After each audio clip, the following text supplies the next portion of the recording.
Next time, when the friend innocuously asks you, what series are you on?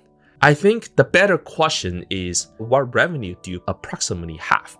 And people don't like to ask for revenue and so on because that's like intrusive. And so they like to ask like kind of how legit you are based on what series A, B, C, D are you on.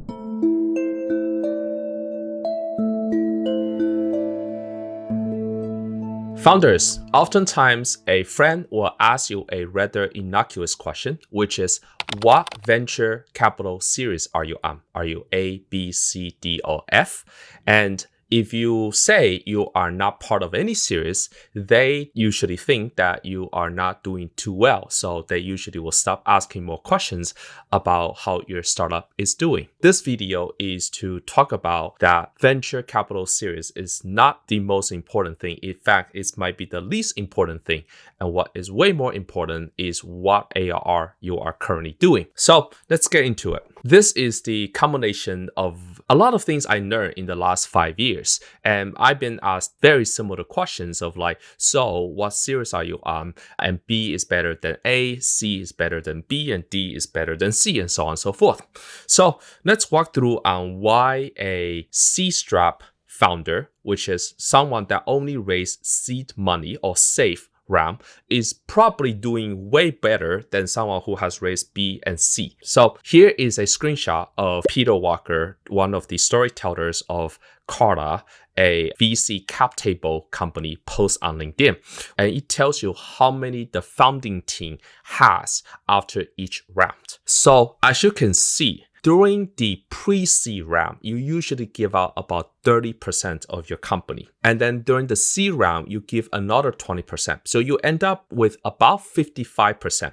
And a lot of people be like, oh, there's no way I end up with only 50% after C. That's ridiculous. A large portion of it is also the employee pool. So literally by the time you graduate from, say, Y Combinator, and before you raise Series A, you are down to 55%. It's incredible how much the founding team actually has after going on the venture capital track. Now, after Series A, the founding team has about 35%, and the math I used to do is about 30%. So between 30 and 40%, and in this chart is about 35%. After Series B, which is another 15% gone in Series B, that number is down to 20%. So by the time a company has raised Series B, the founding team only has 20%.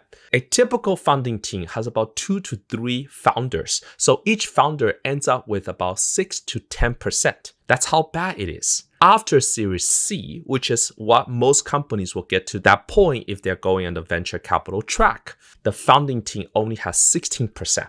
Series C does about, call it $50 million of ARR. Series A does about 2 or 3 million. Series B does about 8 to 10 million. Series B does about 20 million. And then Series C does about 50 million. That's what usually it amounts to. That's if you're doing well. So the way I like to think about things is I like to run them up and down so that I have a single number to just do some simulations in my head. At equilibrium, a typical founder on a venture-backed startup at the time of disposition owns about 8% of the company. That's my opinion.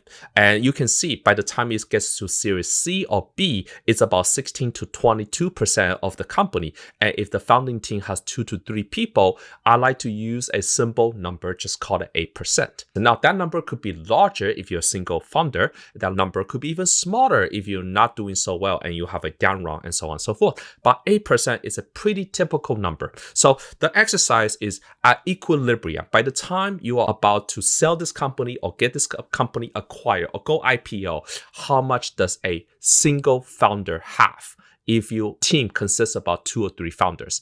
And that single person is about 8%. And that's how much you get. Now, in the best of the best case, your company is a $50 billion company. And 8% of a $50 billion company, congratulations, you earn about $4 billion. That makes you a billionaire. That is the path that people think that venture capital is always so good because they point to that $4 billion outcome for that single founder. Do you know how many companies in all of Y Combinator earned about $50+ billion of valuation? I can literally name them with my 10 fingers, probably less than 10.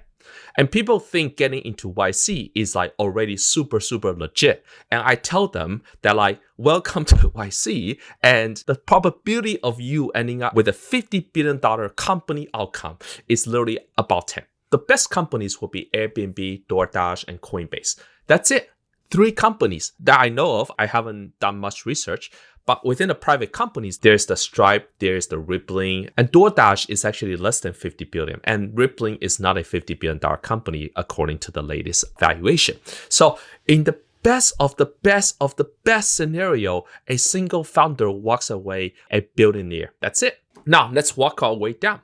You say, I don't want to be a $50 billion company. I just want to be a $5 billion company. Well, sure. In that case, the founder ends up with $400 million. So 8% of the company. That's a very, very good outcome, just to be clear. A $5 billion company is a Dropbox. You have to be that big in order to have a $400 million outcome. A personal outcome. How big the company is, people just forget that like, yes, congratulations, you built a $5 billion company. But the probability that how much you actually get is only 8% of the company. And then work out more way down, which is $500 million outcome. That's actually a really good scenario because not that many companies actually hit into the hundreds of million dollars of range. And so that's a very, very good outcome. And the founder ends with a $40 million outcome. And that's usually 20 for about 10, 15 years to get that outcome, especially if their company is not growing fast enough. And then what's more likely, which I usually say, is if your company gets acqui-hire for whatever reason, because you get to Series B and C and you're just not doing that well, you have a pretty good revenue, but that revenue is just bought by venture capital money and you couldn't really sell it. Let's say one of the best like acqui-hire cases, you sell the company for $100 million. The equilibrium percentage by a single founder, assuming the team has 2 or 3 founders, each founder gets about $8 million, 8% of $100 million. Now, you might say $8 million is a lot, but $8 million after taxes, you end up with like $5-6 million, and let's just call it $8 million straight. $8 million for working for about 8 years. That's about $1 million a year. And you might say this is a pretty good outcome for most people, but the same people could be working as an engineering manager in any of the tech companies and earn almost as much. So this is why having raised a bunch of series doesn't make you rich at the end of the day, because I like to think when all is said and done, my equity of the company is 8%. That 8% is actually a really, really good number because you're going to end up with 8%. The question is how big the company is. By signing up for venture capital, your friend just innocuously asked this question. They look at the headline number, which is how many billions your company will get. They forget that you only owned ultimately about 8% of whatever that thing is. And growing that thing to be that big is actually a humongous, insurmountable task. Let's just put it that way. And the example proves it. People think that everyone can be a Dropbox, everyone can be a Gusto, everyone can be a Rippling or DoorDash or Airbnb or Stripe. But the truth is there are very, very, very few companies that ever get to that stage. So let's talk about the other example, which I learned this really cool example by going through literally the worst kind of bootstrap company. And nowadays, people don't always bootstrap, they C-strap. So they raise some money. And in this case, they never raise any money. I don't really follow that. I like to raise some safe rounds. But let's take this really, really minimum founder. So I met this founder. They have 2 founders. I met them at a conference that I went to recently. They start at this very, very niche kind of real estate, single family real estate vendors company. For the sake of anonymity, I just call it like a kitchen software company that sells quotes and invoices and scheduling for single family contractors. They have been working on this startup for almost 25 years. It took them about 7 years to get to $1 million ARR. And then another 7 years to go from 1 to single digits of millions. And then they're doing about $15-16 million of ARR for the past few years. But their profit margin is about 50%. And so they're growing really, really slowly. And what they have told me is that over the last 10 years, they have taken out in distributions in excess of 50 million. Split it among 2 founders, each founder makes about 25 million. And that's over the course of this long 25 years.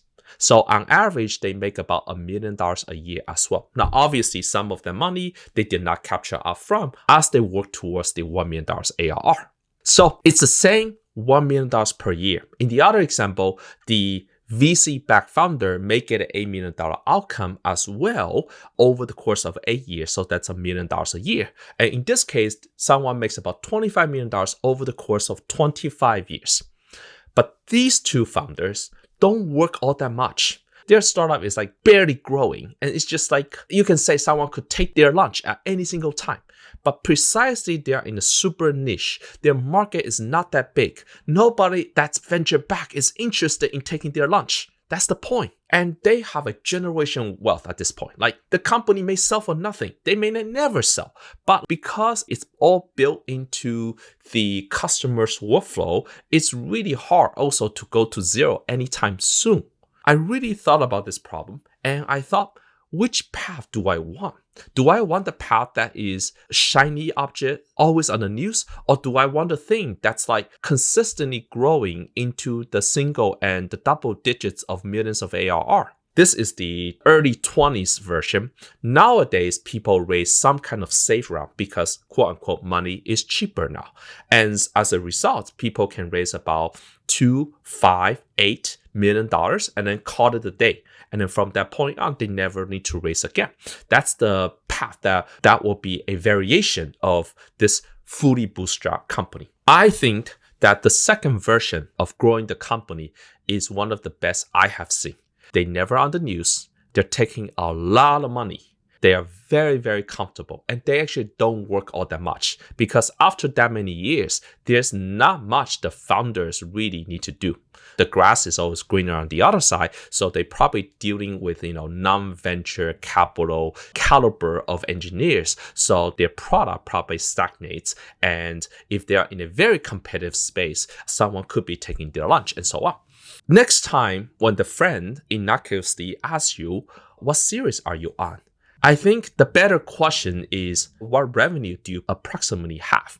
And people don't like to ask for revenue and so on because that's like intrusive. And so they like to ask like kind of how legit you are based on what series A, B, C, D are you on. By asking that, it's almost like asking, hey, what car do you drive? As opposed to like, how much do you make? Because how much do you make seems like a very personal question. But in the startup, I will say it's totally okay if you are close enough to a friend to say like, hey, what's your revenue range? Not that I've been in this space for some time. I know companies that are doing less than $500,000 that's selling for tens of millions. I know companies that are doing in the tens of millions of ARR that is burning money like crazy. So their revenue is like being manufactured by the VC money. Not to say they wouldn't grow, but it's partially because they have a lot of money to extract more revenue. They have a lot of money to do sales and marketing. I know companies that are doing in the high single digits of millions that just raised very, very little money and they were profitable basically starting on year 2. And I know companies that are doing less than $1 million and worth and value at hundreds of millions. Like literally the spectrum cannot be more varied. And I'm worried about the folks that they're doing less than $1 million and they are not a hard tech startup that are valued in the hundreds of millions. I'm very, very worried about them because I just don't see how they can get out of it. If someone asks you what series you are, you can just be like, I'm not on any series. We raise a C round, but we are doing in the millions of ARR. They may not appreciate that doing millions of ARR, what that really meant, because they're just like, yeah, whatever. What you can say is we did not raise any series. We are C-strapped. We raised a small C round. And right now we're in the millions of ARR and we are profitable. So we are not planning on raising more money. That's a pretty good reasoning. And maybe that will attract the people who really know it to like, hey, you are doing really well. I know a lot of companies that are doing like Series B and their revenue is less than ours. So to me, okay, what's more impressive? I am C-strapped and I am doing $5 million of ARR. That's way more impressive to me than I am Series B, typical Series B. If I say I'm $5 million of ARR and we are Series B, and we are valued at $1 billion valuation. In order to get to the $1 billion valuation, you are probably at least $50 million of ARR. Okay, that Series B is better than this $5 million ARR. Let's just put it that way, because that indicates that you're already a $1 billion company at Series B. You probably get into the tens of billions by the time you're all said and done, and 8% of that is pretty legit. If you're Series B and you're doing like, call it $10 million of ARR, that $10 million ARR versus this like C-strap $5 million, I will much like 100% choose this $5 million ARR, because the $5 million ARR, even if it's C-strap, it's growing at a good 30, 40, 50%. 2 years later, you are at 10 million. And you know what? That founder owns, call it 70% of the company, because they never raised a Series A. Actually, they probably don't own 70%. They own 60% of the company. And if they have two founders, each founder owns about 30% of the company before they raise any Series A. Then this founder, basically, they are diluted down to about 10% of the company. So it's 30% better than 10%? Absolutely, because this company doesn't have a board that says you need to go big or go home, because there's no VC now that's like, hey, you need to raise more money so I can mark this investment up. There's no VC to say, if you get my money back, that's a failure, so you need to go big or go home. Whereas this company, the capital stack dictated them. Their path forward is very, very little. So the thing that like people value is a company's success is very much like personal financial independence. Asking what series you are on is literally asking, are you driving a BMW or Mercedes or Tesla? Like, it almost missed the point. The reason that that's easy to explain and that's flashy is that like, yeah, it's impressive to raise some rounds, and there is at least one person with money that is paying attention to you, and it definitely you were on the news and so on, but it's not substance. The takeaway for the founders that are listening is that focus on ARR, focus on your revenue, because that solves all problems. And usually that's also the hardest thing to grow. So by focusing on growing your revenue, you are ahead of 99.9% of the founders out there in terms of mindset. And once you have sufficient revenue, and that magic number is usually about $10 million of ARR, once you cross that, the opportunities are endless. And precisely at that point that you have basically gone over the need for venture capital money, and precisely at that point, most private equity and growth funds and VCs are more interested in you, because by crossing the $10 million ARR, you usually build some sort of platform that you also find angle that could lead to a much bigger market in which you could go on a venture track if you want to. But by that point, you are essentially raising $10 million every year to fund your startup from your customers, because you're doing $10 million of ARR. And precisely at that point, even if you want to grow faster, you technically do not need venture capital money. And so it's the irony of life that when you need them the least, that's when they want you the most. And when you need them the most, they will want you, but at a very, very costly valuation. And in order to get their money, you have to sell yourself with a big pipe dream, which precisely at the time of your highest happiness after raising the money, precisely you may have just signed your death warrant, limiting all paths down the stretch outside of one or two likely outcomes, which is IPO, a $50 billion company outcome, or selling company for about $100 million. You walk away with single digits of millions, which you could have done better by working at a tech startup anyway. So that's my rant. Valuation and how much money you raise is literally the fluff. And a really good company is built on substance. And when all is said and done, substance has a weight. Fluff, no matter how big, how humongous it is lightweighted. Thank you so much for watching. Until next time.